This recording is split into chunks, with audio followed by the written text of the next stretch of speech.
vamos refletir sobre esta obra. O objetivo fundamental é dar-la a conhecer para aqueles que não a conhecem, recordar a importância e o conteúdo dela para aqueles que já a conhecem, uma vez que é uma das obras de iniciação e, sendo de iniciação, é uma das 11 obras da codificação fundamental, que nós podemos ver aqui espelhada toda ela. Codificação fundamental é estabelecida por Kardec neste catálogo racional de obras para se fundar uma biblioteca espírita, que é uma brochura que é apensa, vai anexa ao último número da Revista Espírita que Kardec prepara, que é o de abril de 1869. Ele é surpreendido pela morte a 31 de março de 69, já tinha o número de abril preparado e aí ele estava apensa a este catálogo racional de obras para se fundar uma biblioteca espírita.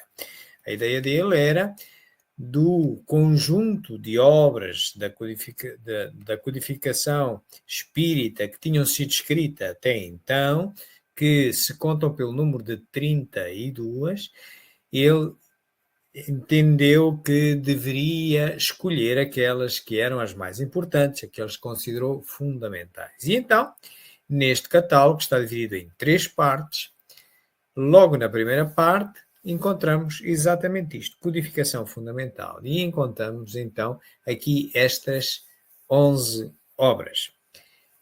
E assim as vemos-las aqui em cima, logo na primeira linha do lado esquerdo, as 3 obras de iniciação, ordenadas por cronologia, e cá está o que é o Espiritismo, é a primeira delas, é a primeira obra de iniciação de toda a codificação fundamental, sai no ano de 1859, é a terceira obra destas 11 a sair. Depois temos as obras, na segunda linha, as 5 obras de natureza básica, Livro dos Espíritos, Médiuns, Evangelho segundo o Espiritismo, Céu, Inferno e Gênesis, que muita gente, cometendo uma sinédoque, que é trocar a parte pelo todo, chama a estas 5 obras a fundamental. Não é verdade. Kardec nunca disse isso. O que Kardec disse que era fundamental são estas 11 e não aquelas 5. As 5, estas apenas são de natureza básica e para complementar este conjunto da codificação fundamental, mais 3 obras, estas que encontramos na primeira linha à direita, também ordenadas cronologicamente, a Revista Espírita, por sinal a mais extensa, a maior delas todas, podemos encontrá-la dividida por 12 volumes anuais, ou 136 jornais mensais. Depois a Viagem Espírita de 1862 e os Caracteres da Revelação Espírita. Vamos, pois, olhar para o que é o Espiritismo. Well, happy birthday to you. Happy birthday, there you go, to you. You! Fará, no próximo agosto, 164 anos que esta obra foi lançada. Vamos dirigir a nossa reflexão sobre esta obra segundo estes 3 prismas. Primeiro, vamos começar por olhar para o porquê. Porque é que Kardec lança esta obra, quais são os objetivos. Vamos olhar para a história e vamos entender quando é que ela surge. Depois vamos ver também como é que ela se integra no conjunto da codificação fundamental e quando e como a devemos estudar. Numa segunda parte da nossa palestra, iremos para as questões da publicação da obra e das edições, das alterações que houve até estabilizar na última. Já vos vou dizendo que existem 8 edições, é a 8ª, aquela que nós devemos buscar para estudar, porque é a mais avançada, é a mais amadurecida. E então, pegando nessa 8ª edição, então mergulhemos numa terceira e última parte da nossa palestra, em que vamos analisar a estrutura dessa obra, à laia de um aperitivo para que os amigos possam revê-la e animar-vos também a estudá-la. Comecemos pelo porquê. Já vimos que é uma das 3 obras de iniciação. Por sinal, a mais antiga, em 1859. Portanto, iniciação é mesmo para iniciação, é mesmo para iniciar, é por aqui que se deve começar a estudar. Kardec, antes de lançar esta obra, ele vivia aqui, nesta rua da atual Paris, Rua dos Mártires, e vivia na porta número 8, que é aquela porta que vemos ali ao centro, cor-de-rosa ou lilás. Aquela porta dá acesso a um corredor que desemboca num pátio interno, e a casa de Kardec não tinha janelas aqui para a rua, apenas para esse pátio interno. Isto para dizer que Kardec não observava a rua desde sua casa. Mas era aqui, na Paris de 1857, quando lança o Livro dos Espíritos, e também depois, até quando vem a lançar esta obra do que é o Espiritismo. Esta casa, a sua residência, nesta altura, no mapa de Paris, é aquele número 6 que ali está. Portanto, estamos a ver que é uma Paris central, estamos a ver aqui um rio, que é o Rio Sena, estamos a ver no meio do rio uma ilha, que é a Ilha Notre-Dame, onde está aquela Catedral de Notre-Dame que sofreu um incêndio há uns anos. Portanto, era aqui que Kardec vivia quando se começa a interessar pelas questões espíritas e começa a produzir a codificação espírita. Ele, como sabeis, a primeira obra que ele lança é o Livro dos Espíritos, é a primeira das 11, em 1857, em abril de 1857. E para lhe dar o cunho científico, nesta ciência da observação que é o Espiritismo, ele teve que recorrer de um método de observação fiável. Aqui ele chamou o controle universal do ensino dos espíritos, que consistia, e consiste, tal como ele define muito claramente no Evangelho segundo o Espiritismo, na introdução e também na Revista Espírita, consiste em 2 passos fundamentais. Um primeiro passo é o uso da razão pelo pesquisador, isto é, as mensagens que nós ouvimos do mundo espiritual têm que fazer sentido. Os espíritos não são mais evoluídos que nós só pelo facto de não terem corpo. Mantêm o seu conhecimento e continuam o seu desenvolvimento. Portanto, tem que fazer sentido, tem que passar no crivo da nossa razão, do investigador, aquilo que houve. E depois, para lhe dar credibilidade científica, tem que ser comprovável, isto tem que ser repetível, tem que se chegar sempre às mesmas conclusões ouvindo diferentes espíritos, diferentes inteligências que tenham vivido a mesma situação. Quando um espírito nos fala do que é a vida após a morte e o que é que nós podemos esperar, bom, a primeira informação que ele nos dá só tem o valor da opinião dele. Para que tenha maior credibilidade é preciso ouvirmos outros espíritos e confirmarmos se sim ou não aquilo que o primeiro espírito nos disse é verdade, é mesmo assim. Quantos mais confirmarem aquela primeira informação, maior validade científica terá. Portanto, e esta é a segunda parte do controle do ensino dos espíritos, que é a técnica laboratorial da ciência espírita. Baseado nessa técnica, ele fez uma série de perguntas, mais de 1000 perguntas,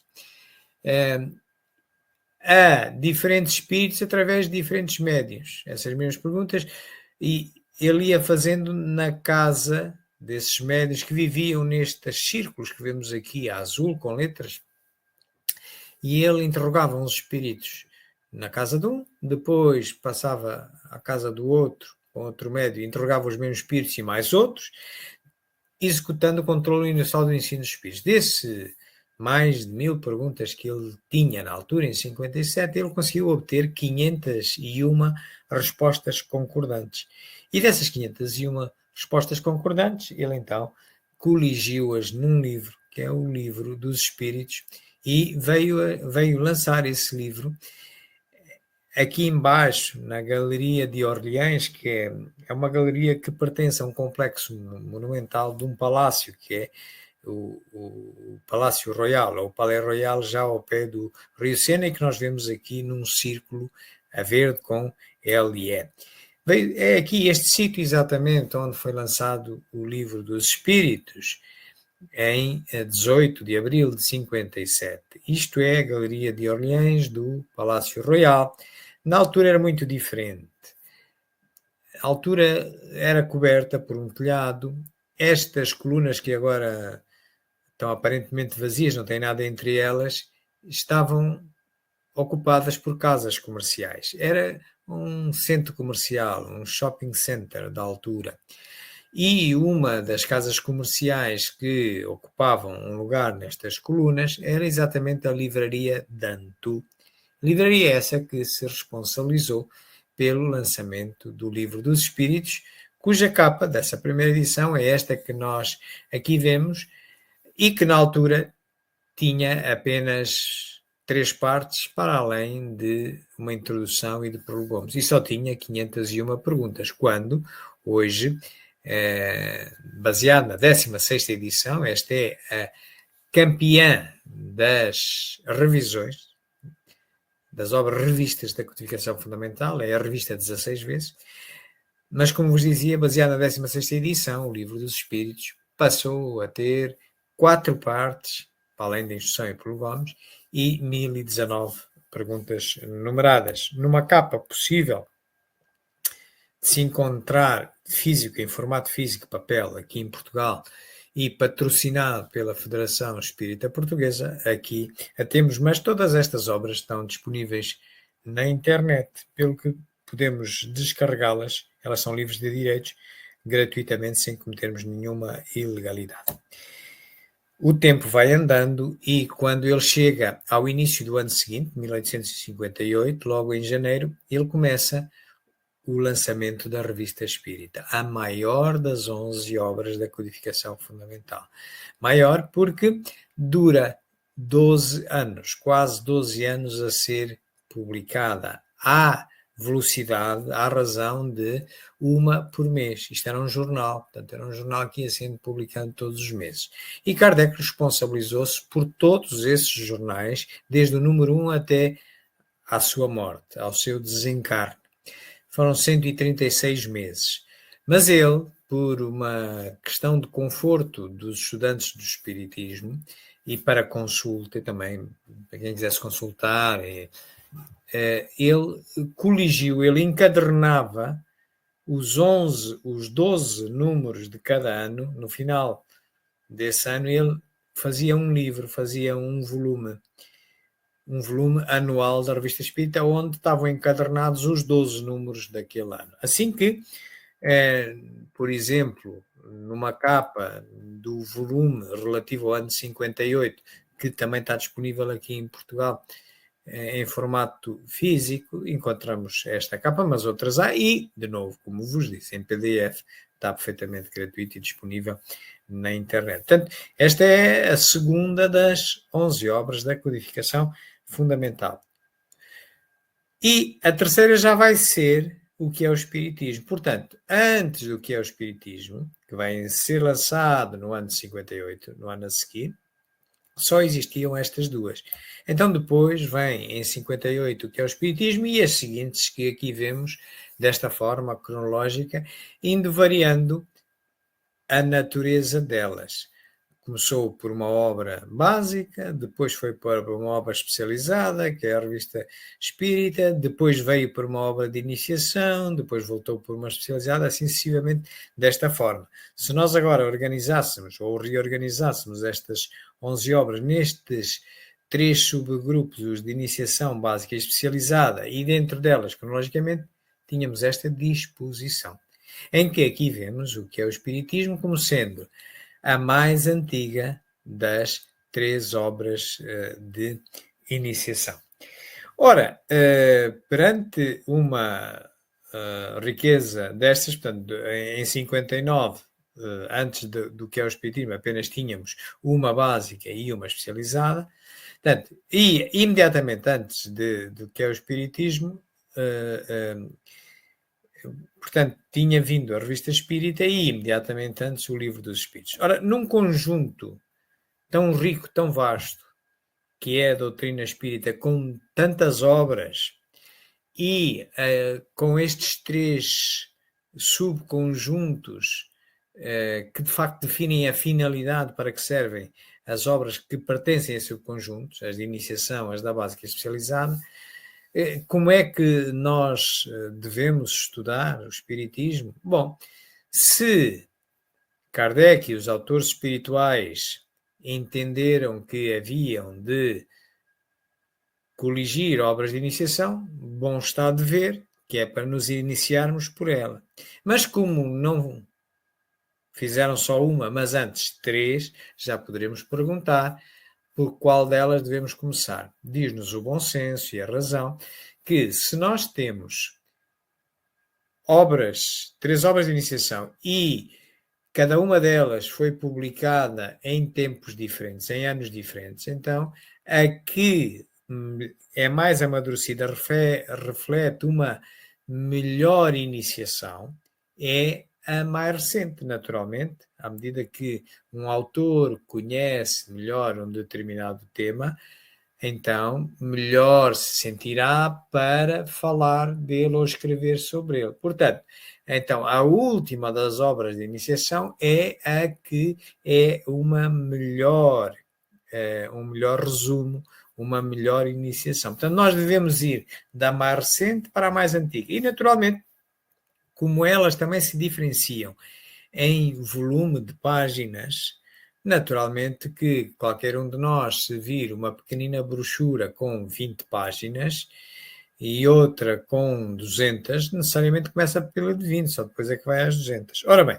aplicando esses 2 critérios sobre as 3 obras de iniciação, dá exatamente esta sequência, em que nós devemos começar pela última obra de iniciação, que é que foi publicada em 1864 e chama-se Resumo da Lei dos Fenómenos Espíritas, e é também, simultaneamente, a mais simples, tem apenas 20 páginas, ou 42 capítulos. Depois, então, ir para a seguinte, mais antiga, que é de 1862, é a segunda obra de iniciação a ser lançada, mas que já tem 30 páginas, já são 160 capítulos e tem a designação de o Espiritismo na sua expressão mais simples. E então, por fim, e em último lugar, então vir ao que é o Espiritismo, esta obra que estamos a estudar hoje, que sendo a mais antiga, e por isso deve ser só a terceira a ser estudada nesta sequência, também é a mais espessa. São 200 páginas. Na 8ª edição são 200 páginas. Portanto, é a mais espessa. Por isso, nós devemos aguardar para o fim. É uma iniciação já musculada, digamos assim. Portanto, é por aqui que devemos começar. Isto é como se fosse o abecedário do Espiritismo.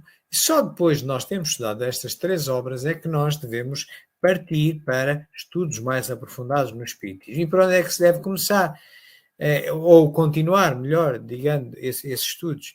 Bom, diz-nos Kardec exatamente no Livro dos Médiuns, em 1861, que é a 4ª obra cronologicamente a ser lançada, ele diz-nos, na primeira parte, que fala de noções preliminares do Livro dos Médiuns, tem vários capítulos. O 3º capítulo diz assim, do método.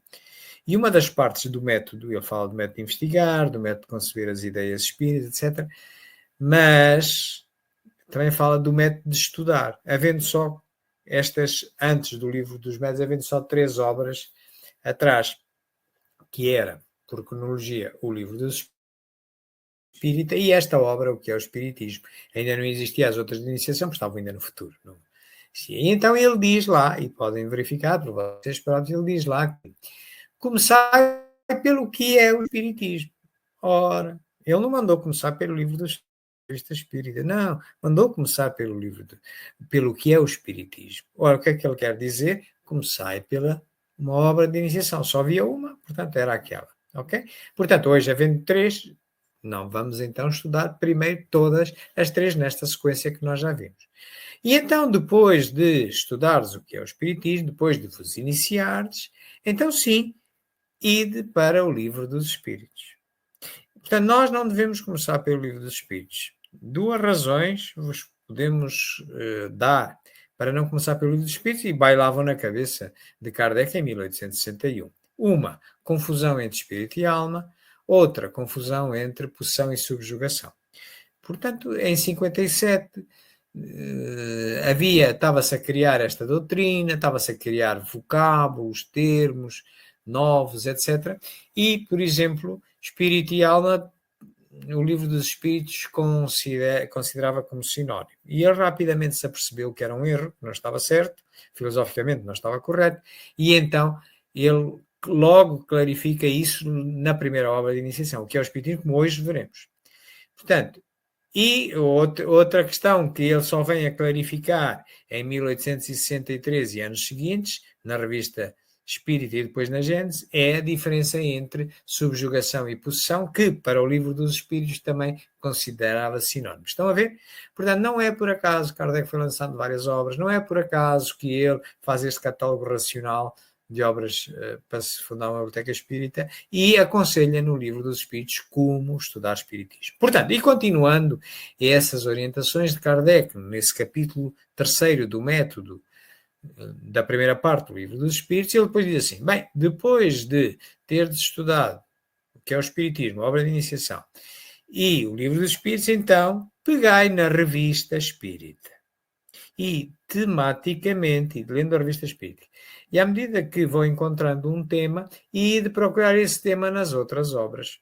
Naquele caso, em 61, ainda só estava a sair o Livro dos Médiuns, mas ele ainda não tinham aparecido as outras seguintes, mas deixou a tónica como fazer. Portanto, fazer funcionar a revista espírita como uma espécie de um leme, de uma bússola, para tematicamente, então, nós irmos depois à procura desse tema, do mesmo tema, nas outras obras, quer seja o Evangelho, seja o Inferno, Viagem Espírita, ou a Gênese, enfim, por aí adiante. Daí que, tentando interpretar as ideias pedagógicas, porque Kardec era um pedagogo, de Kardec sobre como estudar o Espiritismo, é esta a proposta que nos parece mais correta de interpretar a sua ideia.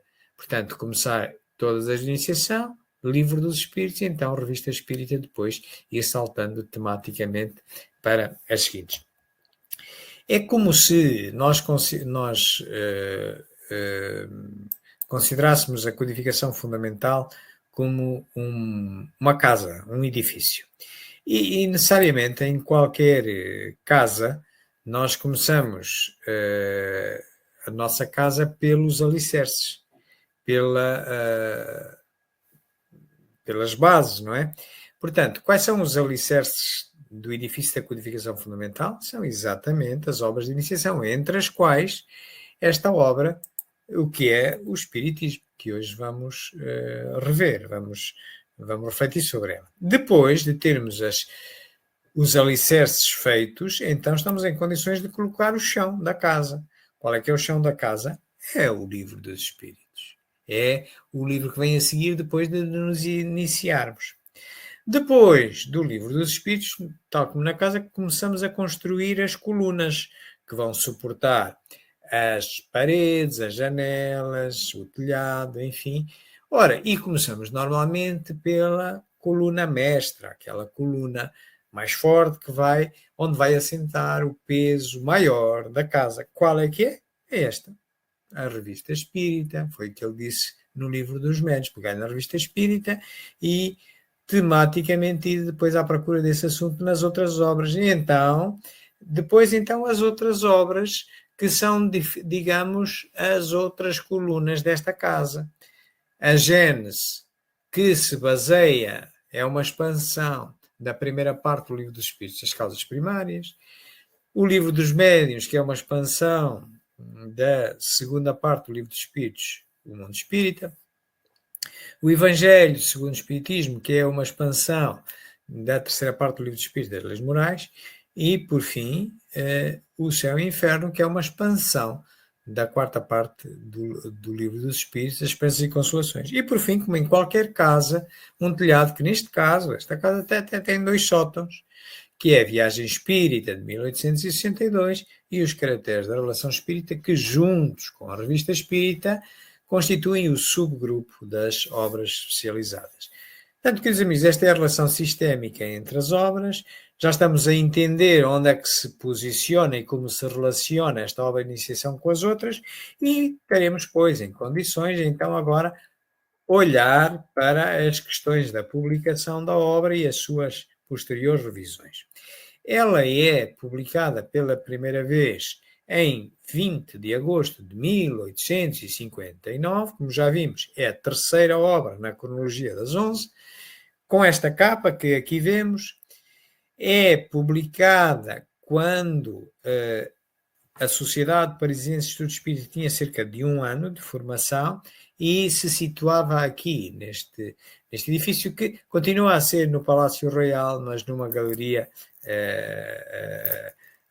lateral, que tem uma curiosidade, que esta porta é de um restaurante na altura que se chamava Duix, e Kardec fez um contrato com o dono do restaurante para as terças e sextas-feiras, depois do serviço do jantar, o restaurante terminava os seus trabalhos como restaurante, esta instalação, e então ele depois fazia as sessões da Sociedade Parisiense de Estudos Espíritas aqui, isto para poupar dinheiro na renda. Portanto, estando aqui a Sociedade Parisiense de Estudos Espíritas, ele lança o que é o Espiritismo, a primeira obra de iniciação, com esta capa que aqui vemos, na sua primeira edição, diferente da 8ª que temos hoje, tinha apenas um preâmbulo e 2 capítulos. Há 8 edições, ele vai rever por 8 vezes, sendo a última em 1868. É uma obra de iniciação, como vimos. Ele habitualmente, e era um dos objetivos também da Revista Espírita, era anunciar obras que iam ser lançadas. Se nós formos consultar a Revista Espírita de julho de 1859, vemos lá este artigo em que ele fala desta obra que ia ser lançada. Portanto, ele avisa que vai lançar esta obra de iniciação, diz para que é que se destina, em julho, e está à venda no mês seguinte, no dia 20 de agosto, está nas bancas para as pessoas poderem comprar. Ela nasce, como vos dissemos, apenas com um preâmbulo e duas partes, digamos assim, 2 capítulos, em que na primeira parte está uma pequena conferência que está dividida em duas conversas, uma conversa com um crítico e uma conversa com um cético. Portanto, é feita uma questão de perguntas e respostas. Era uma forma que Kardec entendia pedagogicamente, servia bem para os curiosos da altura sobre as questões do espiritismo, para os esclarecer, e uma segunda parte e última, que ele chamou de resumo da doutrina espírita, onde nós encontramos, por exemplo, questões como Deus, os espíritos, o retorno à vida corporal, o bem e o mal, e termina essa parte final com as chamadas consequências morais do espiritismo.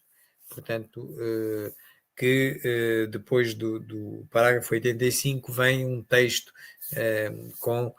elaborando sobre as consequências morais do espiritismo, em que é que o espiritismo nos ajuda a ser melhores seres humanos. Portanto, isto era a primeira edição, tinha apenas 100 páginas, portanto era mais pequena que a atual, e com uma curiosidade muito interessante que podemos ver nessa primeira edição. Se quiserem ir à internet e descarregá-la, vão verificar que no final também Kardec usava cada uma das obras que ia lançando para falar das outras que já tinha lançado e que iam constituindo a codificação espírita. E ele fala, em 59, ele fala de uma edição do Livro dos Espíritos, que até hoje nós não encontramos fisicamente nenhuma, mas que era uma edição do Livro Espírito totalmente diferente das que conhecemos, isto é, com 5 partes. Nós sabemos que ela nasceu na primeira edição com 3 partes, a 16ª tem 4 partes, mas não conhecíamos nenhuma das outras edições intermédias que não tivessem apenas 4 partes. 5 partes, formalmente, nunca conhecemos nenhuma. Porém, ao consultar exatamente o que é o Espiritismo lá para as páginas finais, nós verificamos que Kardec anuncia, em agosto de 59, que existe à venda, pelo preço de 3 francos, um livro dos Espíritos com 5 partes, imaginem. E que vem exatamente a dizer o que é que contém a 5ª parte, que é uma curiosidade interessante, que tem por título Manifestações de Espíritos. E o que é que isto revela? Revela que aqui estava o resumo de uma outra obra que ele tinha lançado em 58, que é a antecessora do Livro dos Médiuns, que se chamava Instrução Prática sobre as Manifestações Espíritas. E ele andava nesta altura, ainda não tinha lançado o Livro dos Médiuns, o Livro dos Médiuns só vem em 61, e ele tinha dúvidas se ele devia falar do espiritismo experimental como se fosse uma parte integrante do Livro dos Médiuns ou se devia constituir uma obra à parte. E estava nessas dúvidas. Portanto, ele ensaiou um Livro dos Espíritos com uma 5ª parte em que falava do espiritismo experimental, que era o guia para as manifestações práticas, estas instruções para as manifestações espíritas, que começou por aparecer primeiro na Revista Espírita de 1858, aqui vemos outra característica da Revista Espírita. Tudo o que aparece nas outras obras aparece primeiro na Revista Espírita. Depois ele fez dessas instruções que saiu primeiro na Revista Espírita, em 58, ele faz esta brochura das instruções práticas, depois tenta incorporá-las como uma parte do Livro dos Espíritos e acaba por vir a substituí-las pelo Livro dos Médiuns em 61 e nunca mais publica as instruções práticas para manifestações espíritas, mas que nós podemos encontrar na internet também. O tempo vai andando e ele vai retocando, vai reajustando esta obra de iniciação, de tal maneira que ele a retoca por 8 vezes. A última edição vem sair em 10 de outubro de 1868 e tinha nascido com 100 páginas, agora quase tinha duplicado, já para 191. E duplica porquê?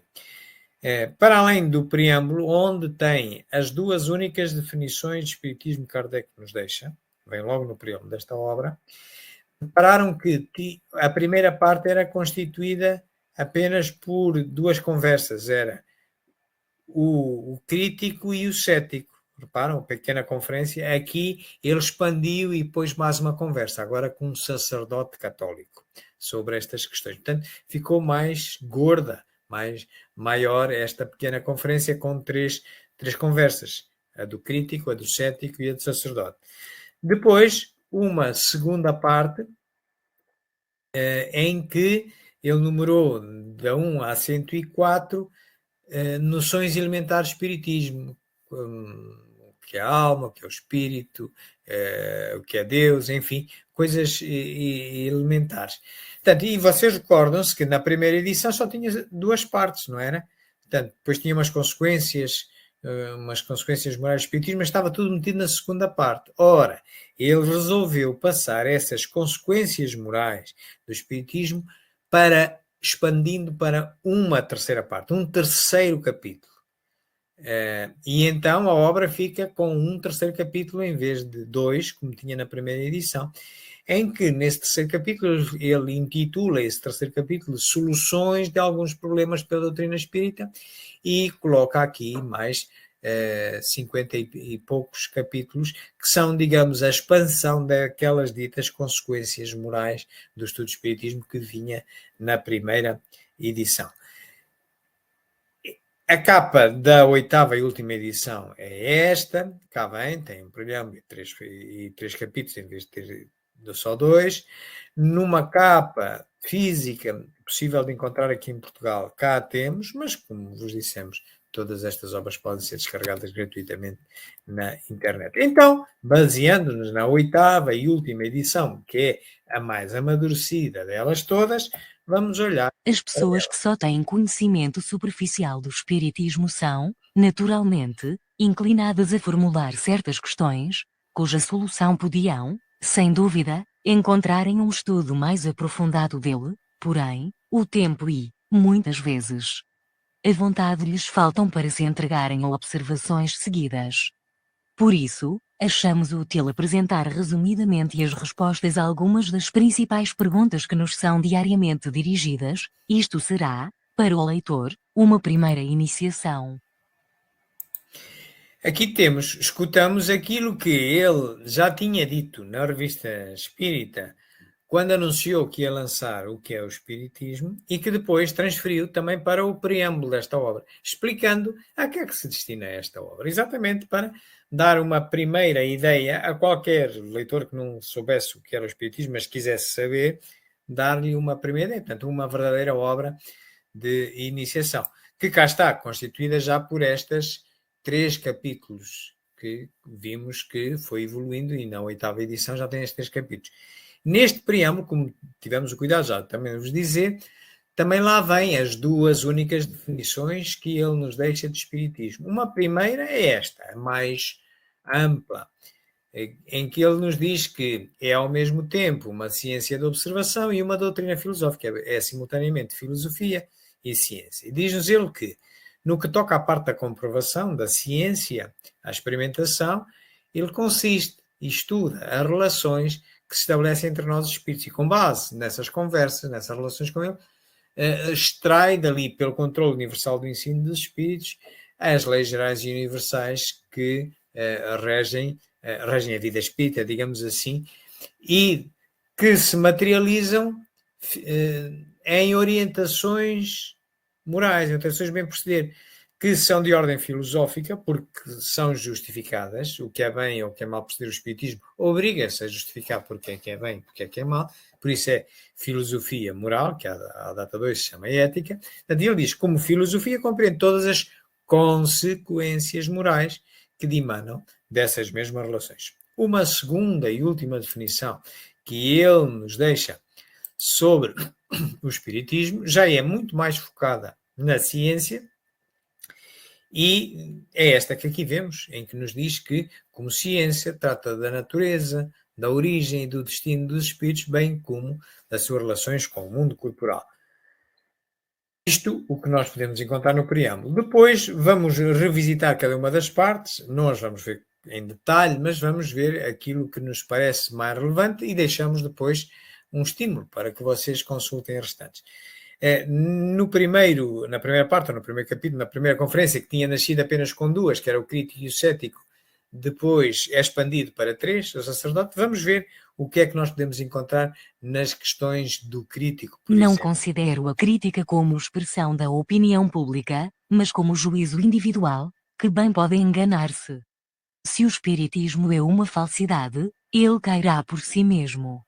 Se, porém, é uma verdade, não há diatribe que possa fazer dele uma mentira.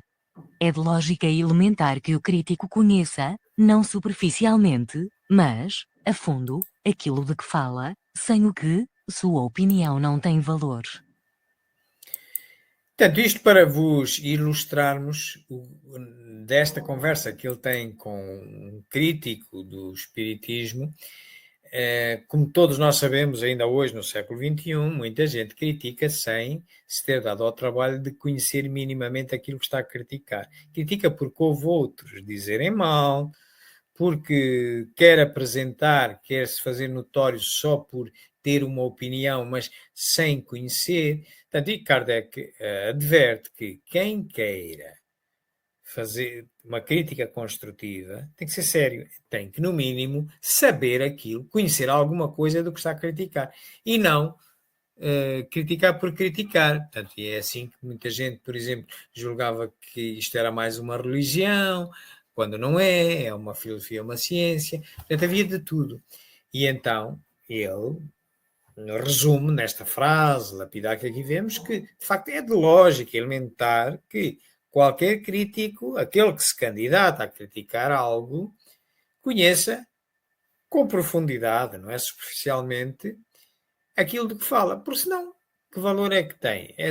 Pode transformar apenas em maledicência ou tentativa de protagonismo individual, de personalismo, que não interessa, não tem valor, não vamos aprender nada. É muito interessante a conversa que ele mantém com esse crítico.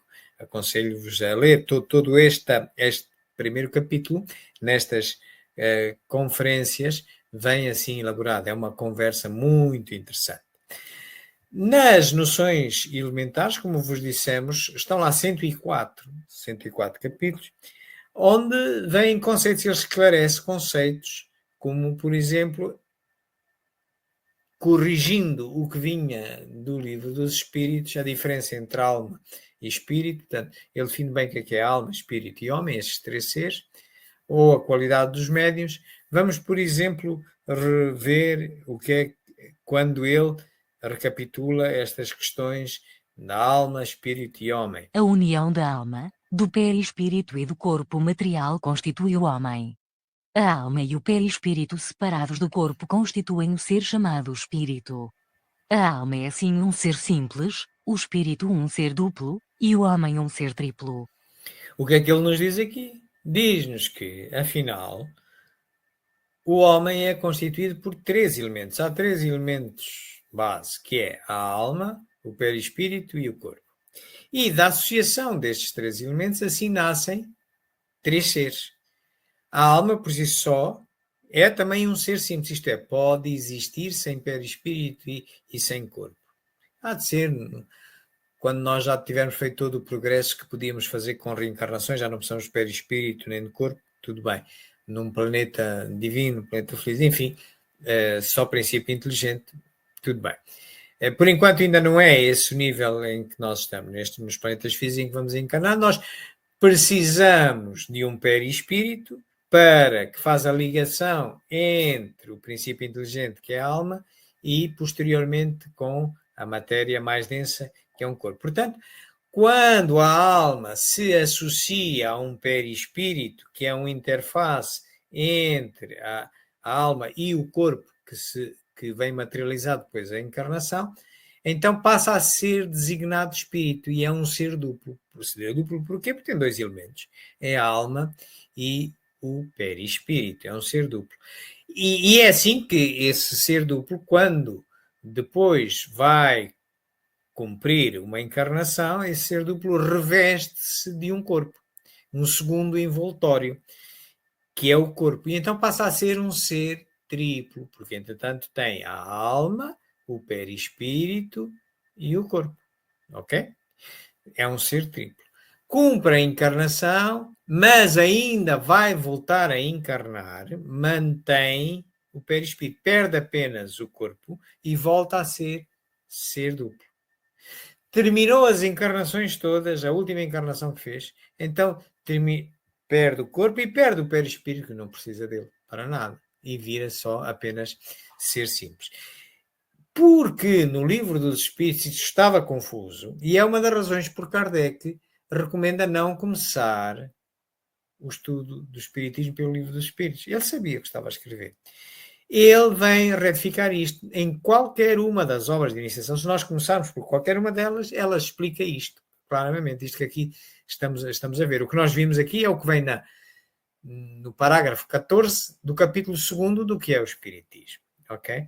Mas para corrigir exatamente aquilo que vem na pergunta 135 do livro dos Espíritos, ainda lá permanece, nunca foi revista, porque não existia computadores na altura. Para se rever aqui uma parte do texto era preciso colocar as letrinhas todas numa matriz e tal, e dava um trabalho enorme. Com computadores é muito mais fácil. O processador de texto a gente elimina, copia, cola para um lado e manda imprimir e já está. Naquele tempo não era assim. Então, reparei, aqui na pergunta 135, quando ele, sem querer, portanto, estão a criar, quer os espíritos, quer eles estão a criar novas palavras para designar estes conceitos da alma, do espírito, do homem e tal, estão no princípio e as coisas não estavam bem solidificadas ainda. Então cometem uma chamada sinédrio, que é trocar o todo pela parte. Vamos ver o que é que diz a pergunta 135 para percebermos exatamente de onde vem essa confusão,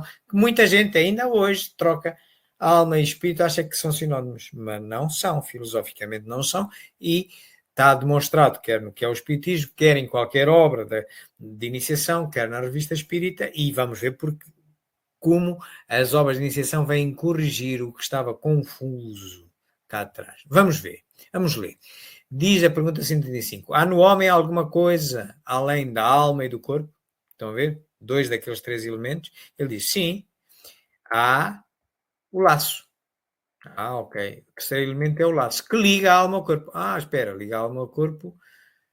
Ok, então é a alma, o corpo e o laço fazem o homem, certo? Muito bem. De que natureza é esse laço? Ele diz semi-material, isto é, de natureza intermédia entre o espírito e o corpo. Espera aí, o espírito, onde é que veio o espírito? Até aqui não se falou no espírito, só se falou em alma, corpo e laço. Ninguém falou em espírito. Ui, então mas como é que isto aparece aqui? Bom, e a gente tenta, se calhar está aqui um sinónimo, porque se a gente substituir espírito por alma, já bate certo. Já bate certo. Pô, o problema é que vem ali espírito, então a gente tende a ver como sinónimo. Estão a ver onde é que está a nascer a confusão já? Está a ser aqui. Portanto, substituímos ali por alma, já bate outra vez tudo certo, ok? Portanto, ele diz que é preciso que assim seja, para que os dois possam comunicar um com o outro, por meio desse laço, é que o espírito atua sobre a matéria reciprocamente. Depois, e aqui ainda vem criar mais confusão depois a seguir, que é, ao tentar explicar melhor, diz assim, o homem é, portanto, formado de 3 partes iniciais, o corpo, ou ser material, análogo ao dos animais e animado pela visibilidade. Daqui não há dúvidas nenhumas, certo? Terceiro elemento, muito bem. Que é o que faz o homem, ser triplo. Depois diz a alma. Só que agora, o que vem a seguir a tentar explicar a alma é que anda a confusão. Espírito encarnado que tem no corpo a sua... Ai, meu Deus, espera aí. Se é um espírito encarnado, é um espírito com corpo. O que é um espírito com corpo? Não é um ser triplo. Então, o espírito não é um ser duplo, que é a alma mais perispírito, é que constitui o espírito. E se ainda por cima é encarnado, isto não é o homem? Estão a ver que a grande confusão aqui foi montada porque em 57 estávamos a criar estes termos, não se tinha bem esta ideia. Por isso é que a codificação fundamental tem que ser olhada como um todo, tem que ser estudada às 11 obras.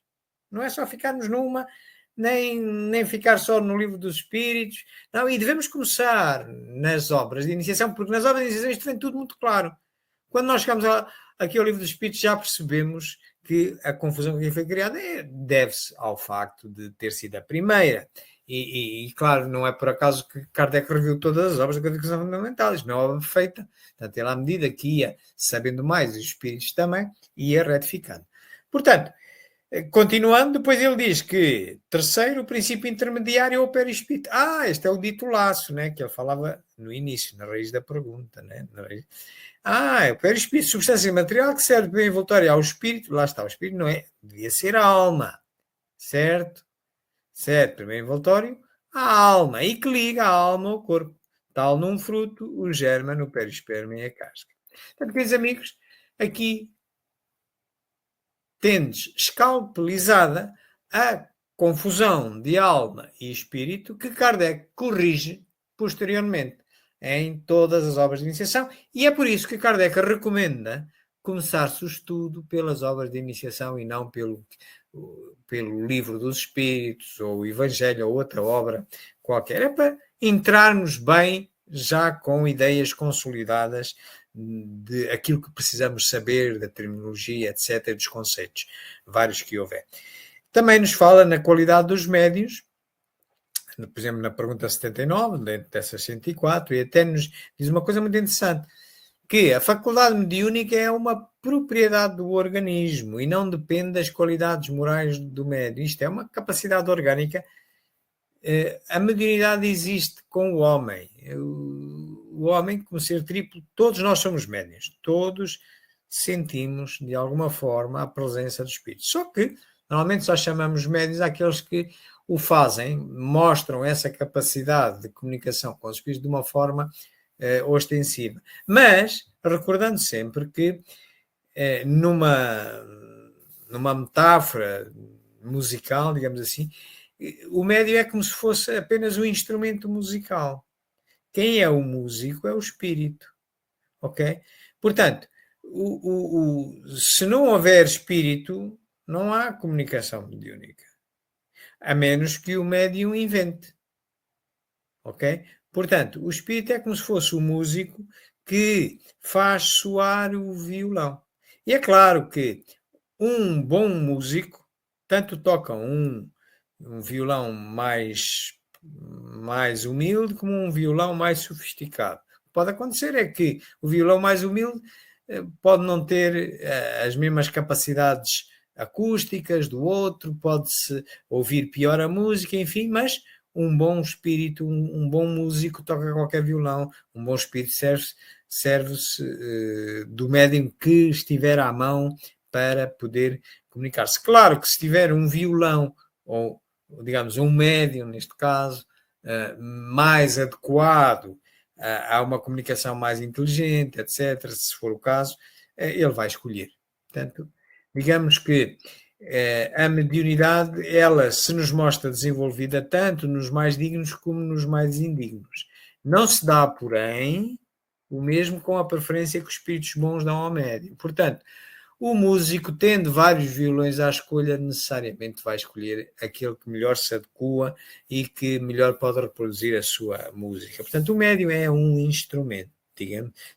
Devemos ter essa humildade. Qualquer médium deve ter essa humildade, porque senão começa a mistificar a comunicação e deixa de ser médium. Médium, é intermediário.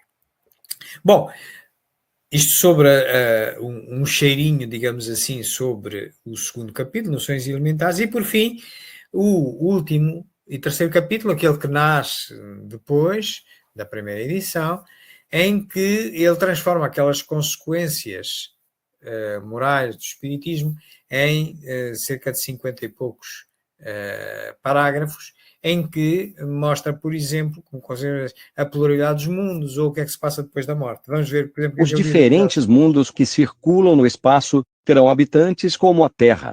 Todos os espíritos o afirmam e a razão diz que assim deve ser. A Terra não ocupa no universo nenhuma posição especial, nem por sua colocação, nem pelo seu volume, e nada justificaria o privilégio exclusivo de ser habitada. Além disso, Deus não teria criado milhares de globos, com o fim único de recriar-nos a vista, tanto mais que o maior número deles se acha fora de nosso alcance.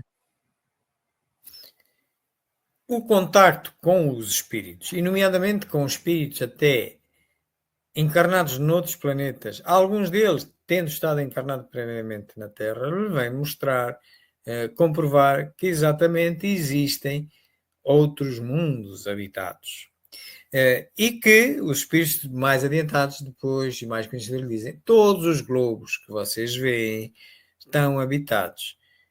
Nós é que não temos capacidade, nós estamos numa determinada dimensão e temos, os nossos olhos só veem em determinado espectro de radiações, não é? Portanto, agora, porque nós não vemos, não quer dizer que não existam. Então, imaginai lá, o microscópio. Quando foi inventado o microscópio passou-nos a mostrar um mundo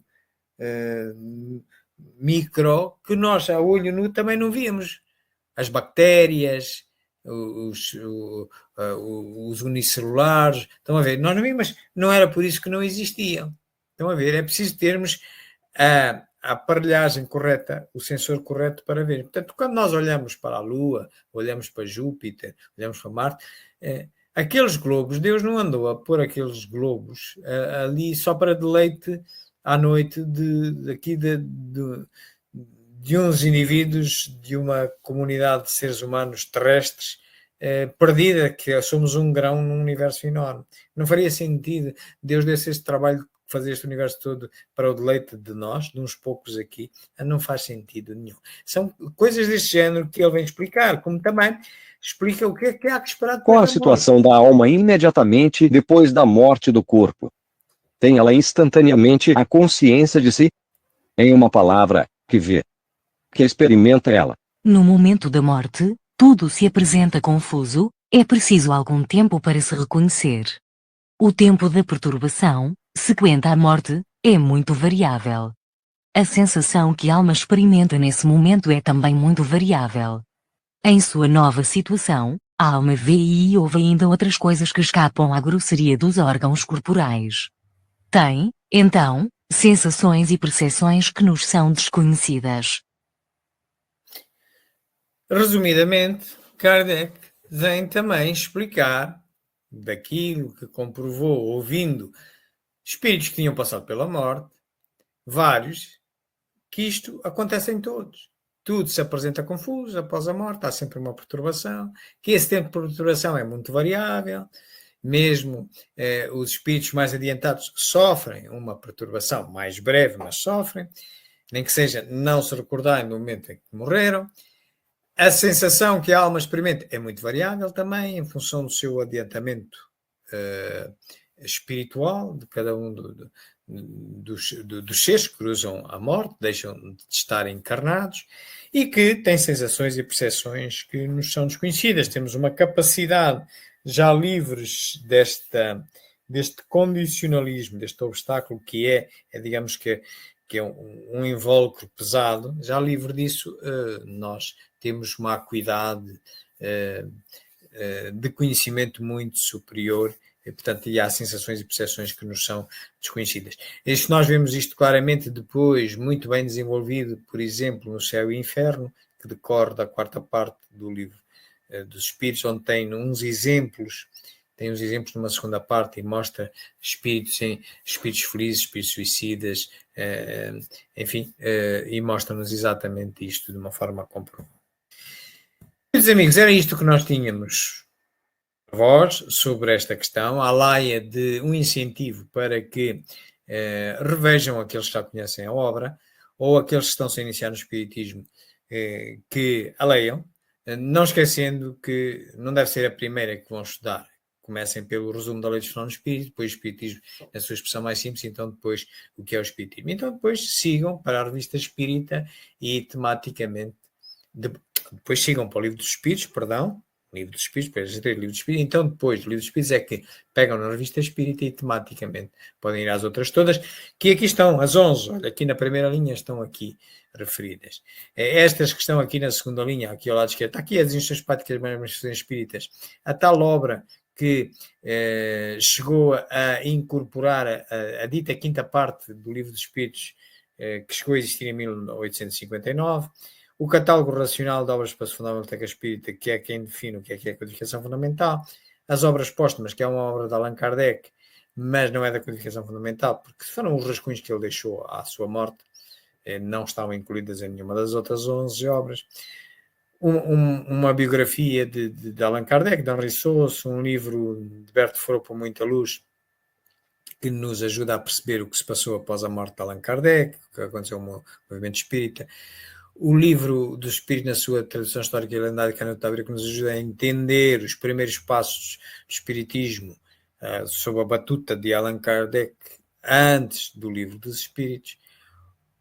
O legado de Allan Kardec de Simone Privat nos ajuda a entender também o que é que se passou após a morte de Allan Kardec. O nosso livro de Pensamento Sistémico e Espiritismo, em que apelamos à necessidade de pensarmos e agirmos sistemicamente, como um todo, tal como nós olhamos para a codificação fundamental como um edifício. Nós temos que estudar todas estas obras e não ficar só por uma delas, podemos ficar em erros, como aqueles dois que vos mostramos, Espírito e Alma, ou Subjugação e Possessão. Aqui tem uma série de links onde estão filmes que podem interessar com informação para complementarem os vossos estudos. Nós, como habitualmente, estamos a transmitir em várias plataformas, quer de YouTube, Espiritismo em Kardec, Espiritismo JG, Sala Virtual de Estudos Espíritas, e também Facebook, em vários grupos espíritas também, onde nós agora iremos ver eventuais perguntas que vocês tenham, comentários, mas se alguém houver que não se sinta à vontade para colocar o seu comentário ou a sua pergunta numa rede social, também tenha à sua disposição este endereço de e-mail que aqui estão, e nós tentaremos, com a maior brevidade possível, a responder-vos com os pares conhecimentos que nós estamos.